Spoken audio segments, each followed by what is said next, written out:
Do you have a product or service, or have a special event that you would like to announce to thousands in the DeKalb area? Well, reach out to us for our low introductory rate at www.eytvshow.com for our low introductory rate.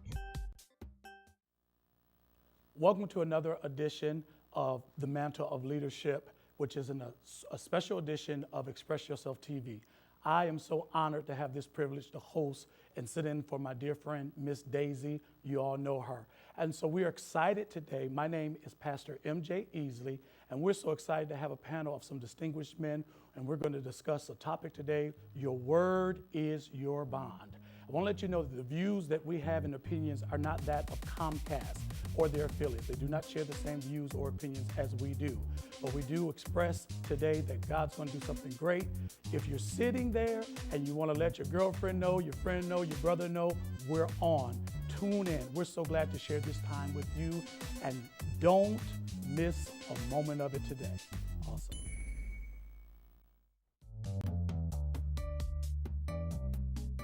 Do you have a product or service, or have a special event that you would like to announce to thousands in the DeKalb area?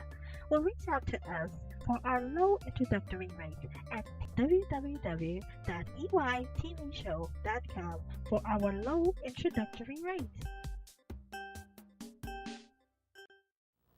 Hi, we're back with the Mantel of Leadership.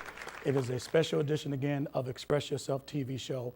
I have some distinguished guests that I just got to introduce to you. We're going to start on my far right with Pastor Ralph Jackson. Before we go any further, let's introduce our audience to some of our other guests who are on the panel. And we also have Dr. William Adams to talk to you guys a little bit further. We also have a young man here. He's going to give us from a young man's perspective, and his name is Darius Butler. Let's hear from you. He's a youth advocate. Let's hear about a little bit what you're doing. Well, like you said, my name is Darius Butler, and I work and affiliated with the NAACP on the Civil Rights and the Civil Rights Division as far as it goes for the youth. And speaking from your word being your bond, that's something that in the youth spectrum really needs to be reiterated and really needs to be delved into very deeply. Awesome. Okay, I want to say Dr. Williams. Yes, my name is Dr. William Adams, and I have a men's ministry. It's called Radical Men's Ministry, and what it's geared for is for men to come together and get on one accord and use their word as their bond. I'm a carpenter for the last 20 years. I have my own business called Finest Quality Renovators, and I'm just here today to speak on men encouraging other men to be strong in whatever they say they're going to do. Awesome. Can you tell a little bit about yourself? I'm Pastor Ralph Jackson. I'm the senior pastor at Hopewell Missionary Baptist Church North in Sewanee, Georgia, along with my wife, Queen Jackson, who's my co-pastor. I'm excited to be here because this is a very exciting topic. Your word is your bond.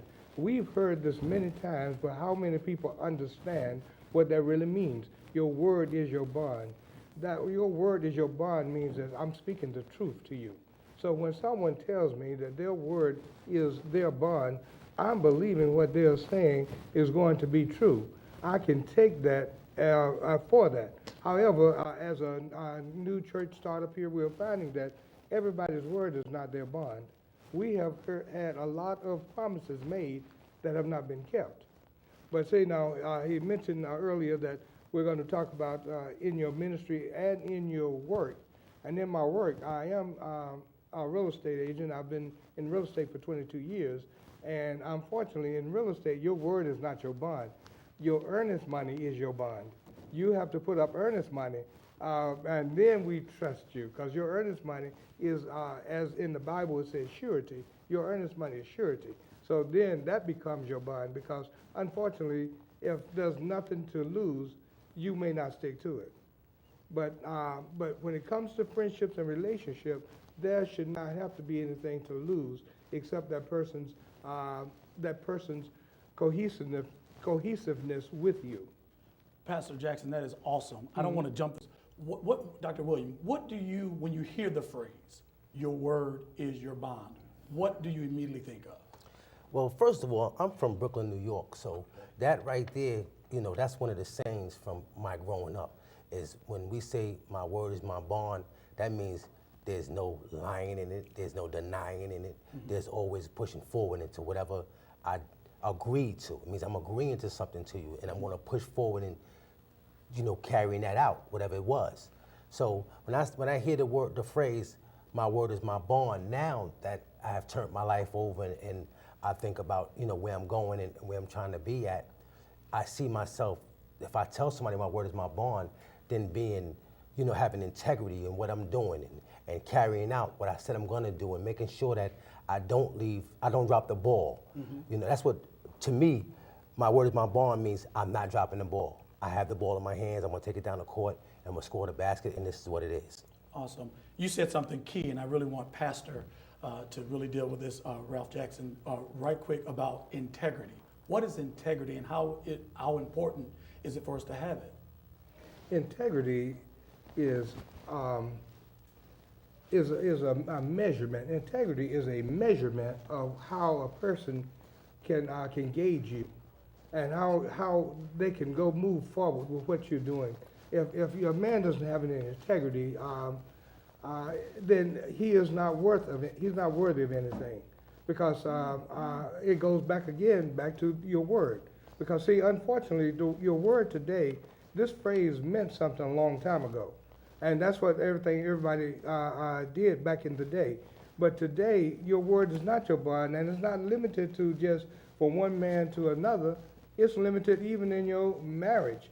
Because I have to go to a wedding rehearsal when I leave here. But when they say their vows, their word is their bond then. But we understand that there are a lot of divorces now. So if there are divorces, that meant that word had no bond. Because bond means to stick together. When you bond something or when you bind something, it's done, it's locked in. And so that's why it's glued together, so it cannot become undone. So if a man's integrity, whatever he says should not unravel or should not come undone. So otherwise, say what you mean and mean what you say. Awesome. I took the words right out of my mouth. Many times when people judge us, the first thing they judge us by really is what we say. And then what follows behind that is what we do. I'm reminded my great-grandmother, we could finally called her my dear. Every month she would send me down to Miss Pat's store to get some groceries. And she would write out a little list, get some eggs, get some bacon, get this. And it's so funny, as I kind of reflect back, one thing I don't remember her giving me was any money. She would give me a list. I would hand the list to Miss Pat. Miss Pat would give me everything on the list. Because my great-grandmother, even though this is a woman who did not have over a 6th grade education, she did not have a bank account, she did not have a credit card, but she had her word. She had her name.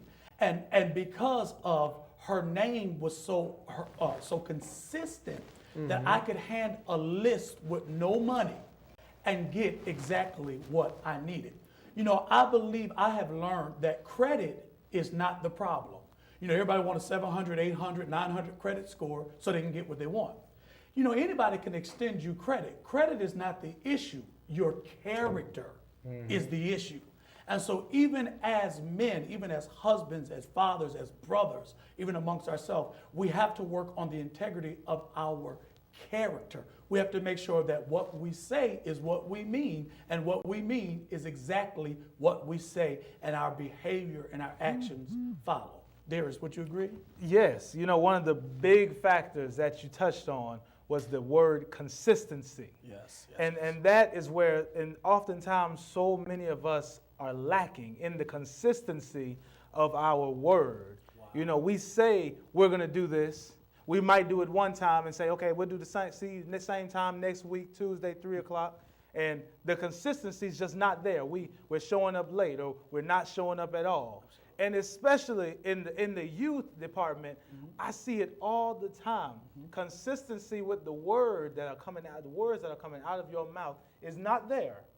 And it's oftentimes sad, and it's very disappointing that the word is not being upheld to the statue that it used to be. Dr. Adams, in what you do with Radical Men's Ministry, where do you believe the inconsistency stems from? I think it's action. You know, there's no action behind people's word. So they may feel like this in one day, and then the next day they fall off because of certain things may come about and what they planned on doing and trying to do. So I believe teaching young men how to stay focused. Focus is the biggest key to having integrity, to standing on your word, to being a man. You know, growing men up, it takes a man to grow a man up. Awesome. You know, so one of the biggest things that I try to project to young men is first you have to learn how to follow before you could be a leader. There's a leader in you. It's definitely a leader. God put a leader in every man. So there's a leader definitely inside of you. But first you need to learn how to follow and follow someone good. You got to figure out who you need to follow. You just don't go around following just anybody because everybody don't have the right teachings in the right direction.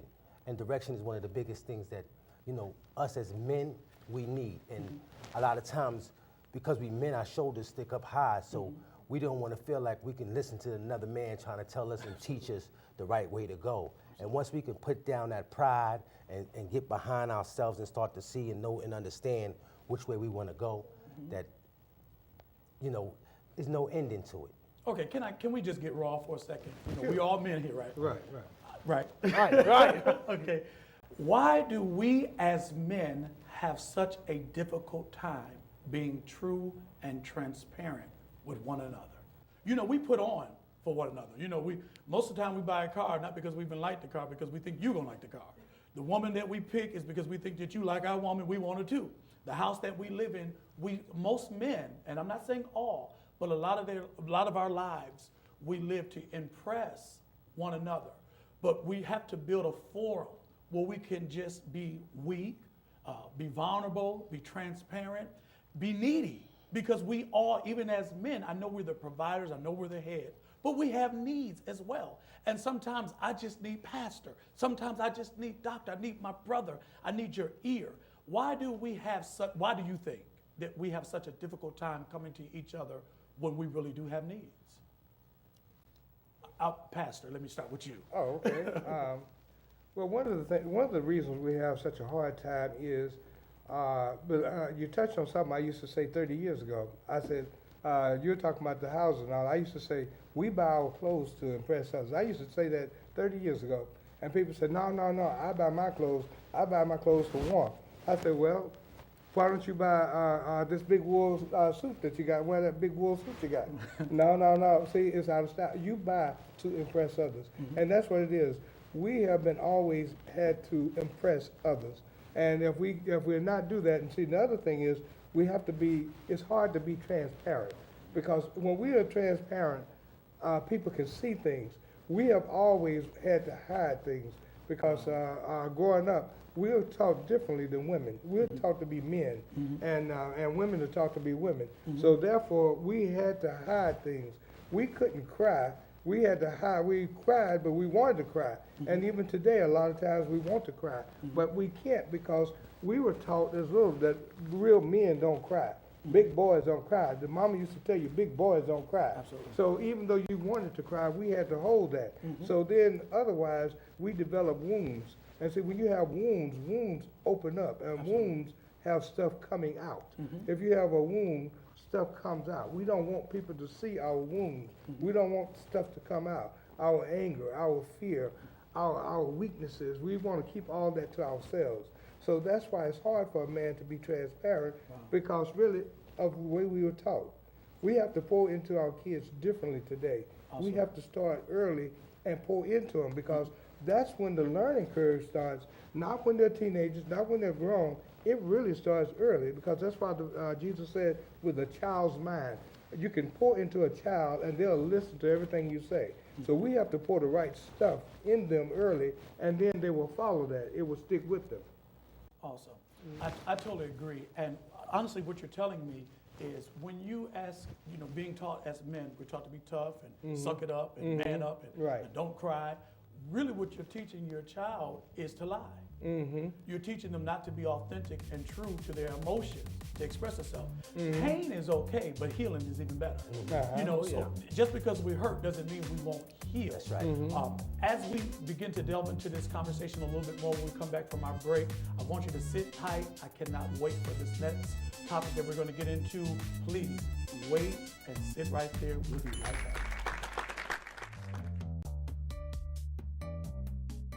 Do you have a product or service, or have a special event that you would like to announce to thousands in the DeKalb area? Well, reach out to us for our low introductory rate at www.eytvshow.com for our low introductory rate. Welcome back to the Mantle of Leadership, special edition of Express Yourself TV. I am so excited yet to be here. If many of you were here before the break, you know that Pastor Ralph Jackson just opened up a can of worms. Well, guess what? We're going to deal with it. We're going to start here. We were talking about as men and dealing with our word. Our word is our bond. We were asking a question, why is it that we as men have a hard time coming to one another when we need help, when we need assistance? And I want to start with Dr. Adams. He's going to just share some information with us about that. Why do you think? Well, I believe, that most men have a problem with pride. So they hide behind their pride because they don't want to look bad. They don't want you to judge them on what they're projecting.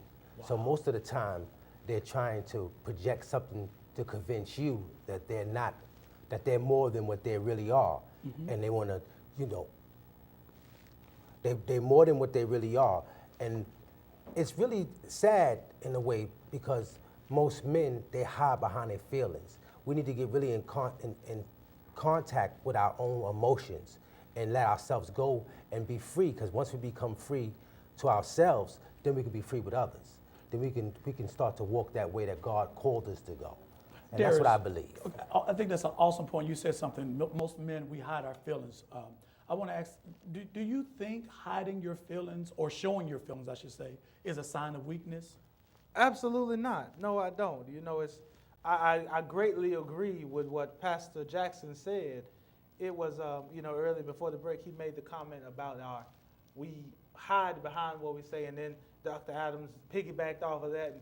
And it brought me to a realization that my cousin passed away a while back. My grandfather, he's elderly now, he's very elderly now, but he told us, he said, you know what, don't shed a tear. And, as a grandfather, we respect what he's saying, we take to what he says. And so myself and all of my guy cousins, it was okay for the girls to cry and to really show their emotion, but he was like, I don't want to see any of you crying. I don't want to see any of you showing how hurt you really are. And I found that so strange to me. Why are you telling me not to show my emotions? You're telling us to bottle it up. But I soon realized that that's just how he was brought up. His father telling them, a man doesn't cry. And him instilling that into his sons and instilling that into us, a man doesn't cry. A man does not show how hurt he really is. And oftentimes that is what opens those wounds, and it slices us bit by bit, and it just really depresses us. Mm-hmm. And it's something so powerful that Steve Harvey said, is that joy and depression cannot reside in the same place at the same time. That's so true. That's an awesome phrase right there.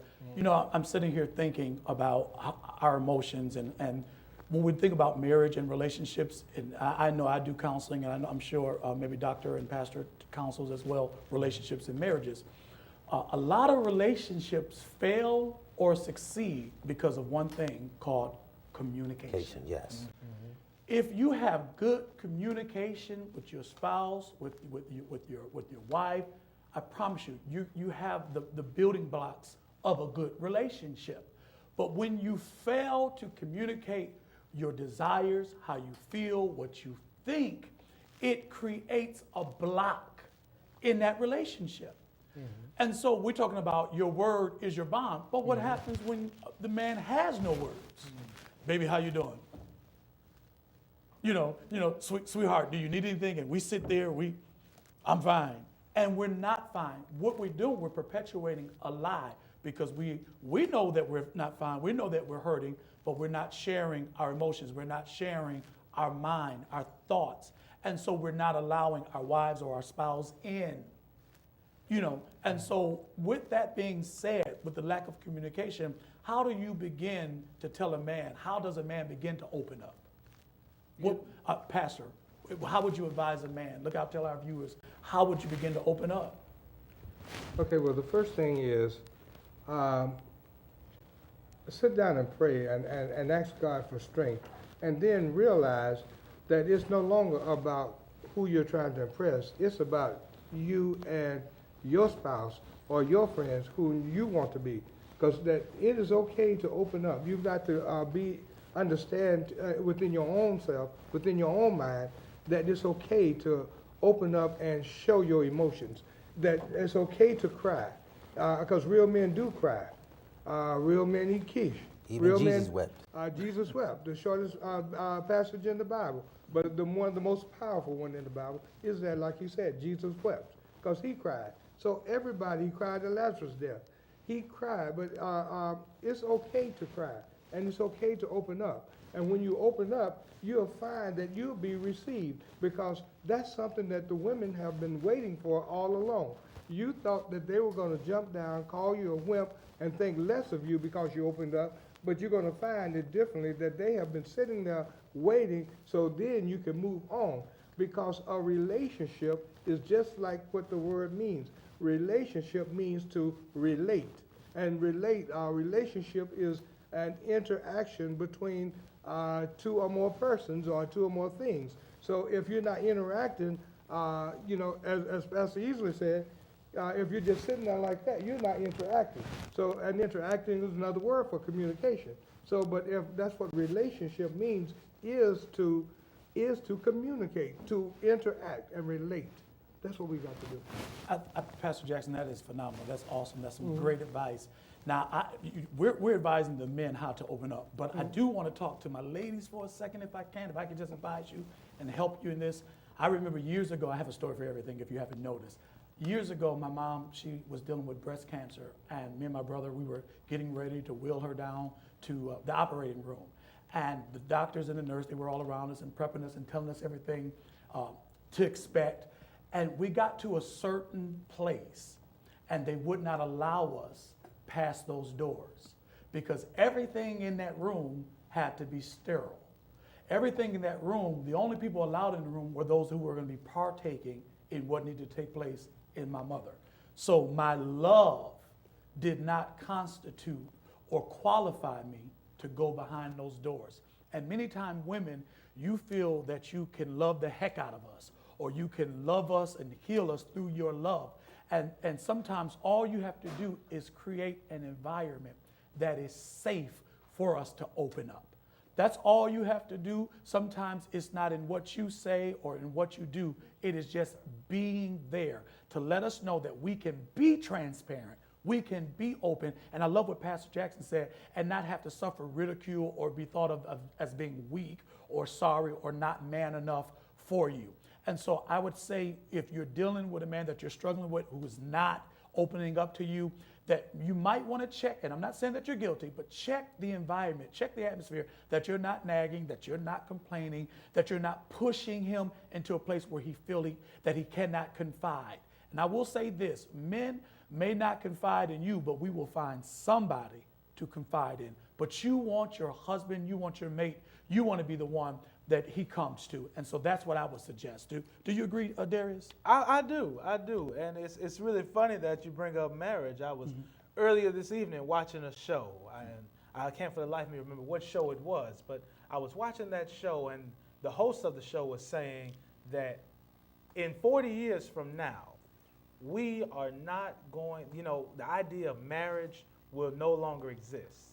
Wow. And in my head, I'm wondering why? Why would this person say that? Why would they make that comment? But then looking out, I look at it as, many people don't know I teach a class on Tuesday nights, and I work with kids that's a lot younger than me. And listening to how they talk and how they interact and communicate with others, of the opposite sex, it dawned on me, there might be some truth in that statement. We, as youth, don't know how to communicate, with the separation from the parents. All youth have that, they don't know what they're talking about. They haven't been here in over 30 years, 20 years. And we have that disorder. and that disconnect from the past, from our roots, that we don't know how to connect. And I can understand why the concept of marriage